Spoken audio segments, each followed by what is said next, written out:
آپ قدم رکھ رہے ہیں ایک ایسی دنیا میں جہاں ہر طرف سبزہ ہی سبزہ ہے۔ ٹریز اس قدر بڑے ہیں کہ سن کی لائٹ بھی زمین تک نہیں پہنچ پاتی۔ یہ ہے ایمیزون کا جنگل، جو دنیا کا سب سے بڑا جنگل ہے۔ اتنا بڑا کہ سب سے زیادہ آبادی رکھنے والا کنٹری چائنا اور آسٹریلیا ایک ساتھ اس میں سما سکتے ہیں۔ ایمیزون 5.5 کروڑ سال پرانا جنگل ہے، جو تقریباً 55 لاکھ مربع کلومیٹر کے رقبے تک پھیلا ہوا ہے۔ اس کا زیادہ تر حصہ برازیل کنٹری میں موجود ہے۔ ایمیزون ایک ایسی پلیس ہے جو ہزاروں سال پرانی مسٹریز اور دنیا کے خطرناک جانوروں سے بھرا ہوا ہے۔ ناظرین، آج کی اس ویڈیو میں ہم بات کریں گے ایمیزون کے ایسے امیزنگ فیکٹس کے بارے میں جو آپ کے لیے بالکل نئے ہوں گے، تو ویڈیو کو آخر تک ضرور دیکھیے گا۔ ایمیزون جنگل میں 390 ارب ٹریز پائے جاتے ہیں، جو 16,000 سے زائد قسموں پر مشتمل ہیں۔ ان میں سے کچھ درخت تو اتنے اونچے ہیں جو آسمان کو چھوتے ہوئے نظر آتے ہیں۔ ایمیزون دنیا میں سب سے بڑا آکسیجن پیدا کرنے کا سورس ہے۔ پوری دنیا میں 20% آکسیجن ایمیزون کے درختوں سے ہی آتی ہے، یعنی یہ پوری دنیا سے ایک بہت بڑی مقدار میں کاربن ڈائی آکسائیڈ لے کر بہت زیادہ آکسیجن ریلیز کرتا ہے۔ زمین پر سانس لینے والے ہر 5 لوگوں میں سے ایک انسان ایمیزون سے آئی ہوئی آکسیجن سے سانس لیتا ہے۔ یہی وجہ ہے کہ ایمیزون کو دا لنگز آف دی ورلڈ، یعنی دنیا کے پھیپھڑے بھی کہا جاتا ہے۔ یہاں کی زندگی ناقابل یقین ہے۔ یہاں 25 لاکھ اقسام کے کیڑے مکوڑے، 2200 اقسام کی مچھلیاں، 430 قسموں کے میملز اینیملز اور 1300 سے زیادہ اقسام کے پرندے دریافت کیے جا چکے ہیں۔ یہاں دنیا کی سب سے زیادہ خوفناک مخلوق یعنی گرین ایناکونڈا بھی پایا جاتا ہے۔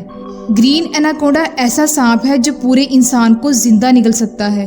یہ ایمیزون جنگل میں ہی پایا جاتا ہے۔ اس کا زہر تو اتنا خطرناک نہیں ہوتا، لیکن یہ جسامت کے لحاظ سے بہت بڑا سانپ ہے۔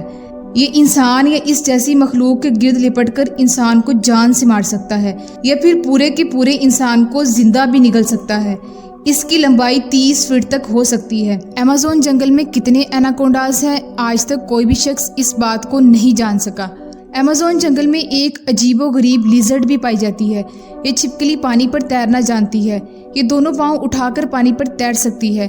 یہ چھپکلی بھی انتہائی خطرناک ہوتی ہے۔ ایمیزون جنگل میں پائی جانے والی یہ آنٹ انتہائی خطرناک ہوتی ہے۔ اسے بلٹ آنٹ کے نام سے بھی جانا جاتا ہے، کیونکہ اس کے کاٹنے سے اتنا شدید درد ہوتا ہے جتنا کسی انسان کو پسٹل کی گولی لگنے پر ہوتا ہے۔ 24 گھنٹے تک انسان مسلسل درد میں مبتلا رہتا ہے۔ یعنی کہا جا سکتا ہے کہ بلٹ آنٹ کے پاس ایسا ہتھیار ہے جو انسان کو تڑپا کر رکھ دے۔ یہ ہے ایمیزون جنگل میں پایا جانے والا انتہائی خوبصورت لیکن انتہائی زہریلا مینڈک، جس کو پوائزن ڈارٹ کے نام سے جانتے ہیں۔ لیکن اس کی خوبصورتی پر بالکل نہ جانا، کیونکہ اس کا زہر اتنا خطرناک ہوتا ہے کہ یہ ایک وقت میں 10 انسانوں کی جان لے سکتا ہے۔ ایمیزون ریور میں الیکٹرک ایل کے نام سے ایک فش پائی جاتی ہے، جو اتنا خوفناک جھٹکا دیتی ہے کہ انسان فوراً بے ہوش ہو جائے۔ الیکٹرک ایل مچھلی کی طرح کا ایک جاندار ہے، جو کہ صرف ایمیزون ریور میں ہی پایا جاتا ہے۔ اس کی لمبائی 8 فیٹ ہے اور اس کا وزن 20 کلوگرام تک ہو سکتا ہے۔ الیکٹرک ایل کے جسم میں خاص طرح کے الیکٹروسائٹ سیلز ہوتے ہیں جو بجلی پیدا کرتے ہیں۔ یہ ایک وقت میں 600 وولٹ کا جھٹکا دے سکتی ہے، جس سے انسان کے مسلز بالکل اکڑ جائیں اور فوراً موت واقع ہو سکتی ہے۔ مکڑیاں تو آپ سب نے دیکھی ہی ہوں گی، لیکن ٹیرنٹولاز دنیا کی سب سے بڑی مکڑیوں میں سے ایک شمار ہوتی ہے۔ یہ مکڑی بھی خاص طور پر صرف ایمیزون جنگل میں ہی پائی جاتی ہے۔ اس کی ٹانگیں 12 انچ تک لمبی ہوتی ہیں۔ یہ پرندوں تک کا شکار کر لیتی ہے، لیکن زیادہ تر انسیکٹس، لیزرڈز اور چھوٹے چھوٹے سانپ ہی کھاتی ہے۔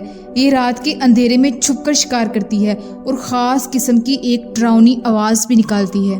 ایمیزون جنگل میں ایک بوائلنگ ریور بھی موجود ہے، جس کا نام ہے شنائر ٹمپشکا۔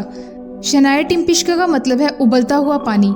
عام حالات میں ان دریاؤں کا پانی ابلتا ہے جن کے نزدیک وولکینوز ہوں، لیکن ریسرچرز کے مطابق اس دریا کا پانی سورج کی انتہائی ہیٹ کی وجہ سے ابلتا ہے۔ اس کا ٹمپریچر 90 ڈگری سیلسیس تک ہوتا ہے، یعنی اس ریور کا پانی اتنا گرم ہوتا ہے کہ اگر کوئی زندہ جانور اس میں گر جائے تو ہیٹ کی وجہ سے اس جانور کی ڈیتھ ہو سکتی ہے۔ دوسری طرف ایمیزون ریور، جو کہ ایمیزون جنگل کی جان ہے اور دنیا کے سب سے بڑے دریاؤں میں سے ایک ہے، اس کی لمبائی 4000 میل ہے۔ برسات کے سیزن میں یہ 40 کلومیٹر تک مزید پھیل جاتا ہے۔ اس ریور میں مچھلیوں کی 2200 سے زیادہ اقسام پائی جاتی ہیں۔ مچھلیوں کی کچھ اقسام تو اتنی نایاب ہیں جو دنیا میں کہیں اور نہیں پائی جاتی۔ اس دریا میں پوری دنیا کا 20% صاف پانی موجود ہے۔ ایمیزون جنگل میں صرف پیڑ پودے یا جانور ہی نہیں بلکہ لوگ بھی آباد ہیں۔ یہاں 3 کروڑ سے زیادہ لوگوں کی آبادی رہتی ہے، لیکن یہ لوگ جنگلی لوگوں کی طرح ہی زندگی گزارنا پسند کرتے ہیں۔ ان کے زندہ رہنے کا ذریعہ مچھلی، پھل اور شکار ہیں۔ یہ لوگ 350 قبائل پر مشتمل ہے اور باہر کی دنیا کا ان سے کوئی رابطہ نہیں۔ لیکن بہت افسوس کے ساتھ یہ کہنا پڑتا ہے کہ ایمیزون جو کہ دنیا میں سب سے زیادہ آکسیجن پروڈیوس کرنے کا ذریعہ ہے، اس کا بہت زیادہ نقصان ہونا شروع ہو چکا ہے۔ یہاں کے مقامی لوگ اسے ایگریکلچر اور زمین کو آباد کرنے کے لیے کاٹ رہے ہیں۔ یہی وجہ ہے کہ پچھلے کئی سالوں کی نسبت یہاں بارش ہونا بہت کم ہو گئی ہے۔ اگر حالات ایسے ہی رہے تو آنے والے وقتوں میں درختوں میں بہت زیادہ کمی ہو جائے گی، جس کی وجہ سے کلائمیٹ چینج کے بہت برے اثرات دیکھنے کو ملیں گے۔ اس کے لیے ضروری ہے کہ ہم سب کو مل کر ایمیزون کو بچانا ہوگا تاکہ ہماری آنے والی نسلیں بھی پرسکون انوائرمنٹ میں سانس لے سکیں۔ امید ہے کہ آپ کو آج کی ویڈیو بھی پسند آئی ہوگی۔ ملتے ہیں ایک اور ایسی ہی انفارمیٹیو اور شاندار ویڈیو میں۔